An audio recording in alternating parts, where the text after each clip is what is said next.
بسم اللہ الرحمن الرحیم۔ السلام علیکم ورحمۃ اللہ وبرکاتہ۔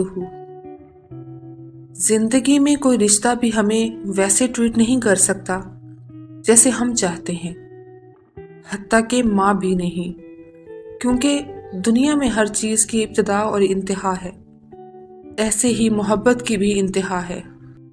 آخر کوئی ہم سے کتنی ہی محبت کرے گا، اس کی انتہا تو ضرور ہوگی۔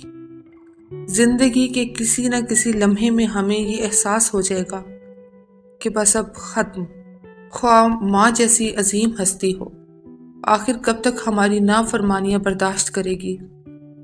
دنیا کے انسانوں کا نظریہ ہے کہ ہر چیز کی ایک حد ہوتی ہے، بس حد تک، اور اس کے بعد نہ، آگے نہیں۔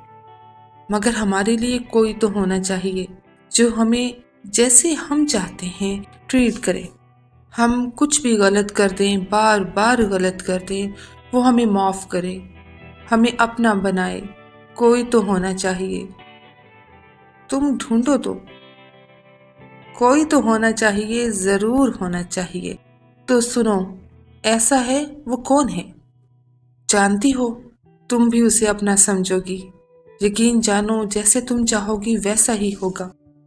تو سنو پھر، وہ اللہ تعالیٰ ہے۔ اللہ اللہ اللہ، مالک کل، خالق کائنات۔ کتنا پیارا لفظ ہے یہ، کتنا پیارا احساس ہے۔ تمام محبتوں کا منبع اللہ تعالیٰ کی ذات، اللہ کا نام، کہ جو ہمیں ہر لمحے، خواہ ہم اس کی نافرمانیاں کر کر کے ہی دنیا سے تھکے ہارے مایوس ہو چکے ہوں، تو بھی وہ کہتے ہیں ان اللہ لا یغفر ان یشرک بہ ویغفر ما دون ذلک لمن یشاء۔ یقیناً اللہ تعالیٰ اپنے ساتھ شریک کیے جانے کو نہیں بخشتا، اور اس کے سوا جسے چاہے بخش دیتا ہے۔ میں نے تو شرک نہیں کیا نا، اللہ مجھے معاف کر دیں گے، میں آئندہ نہیں کروں گی پکا۔ جب ہم بکھرے ہوتے ہیں، ہم تھک چکے ہوتے ہیں، ہر طرح سے امیدیں ختم ہونے لگتی ہیں، اور ہمیں سمیٹنے کے لیے دنیا کی ادھوری محبت کافی نہیں ہوتی۔ تب کیا ہے نا، وہ فرماتے ہیں لا تقنطوا من رحمت اللہ، میری رحمت سے مایوس مت ہو۔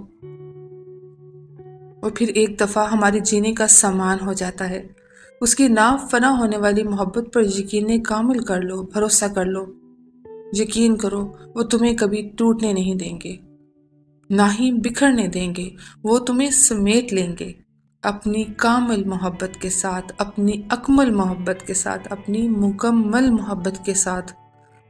بس تم بھروسہ کرو، کامل بھروسہ، مکمل بھروسہ، اکمل بھروسہ، جیسے کہ اس پر بھروسہ کرنے کا حق ہے۔ اللہ معنا، اللہ ہمارے ساتھ ہے۔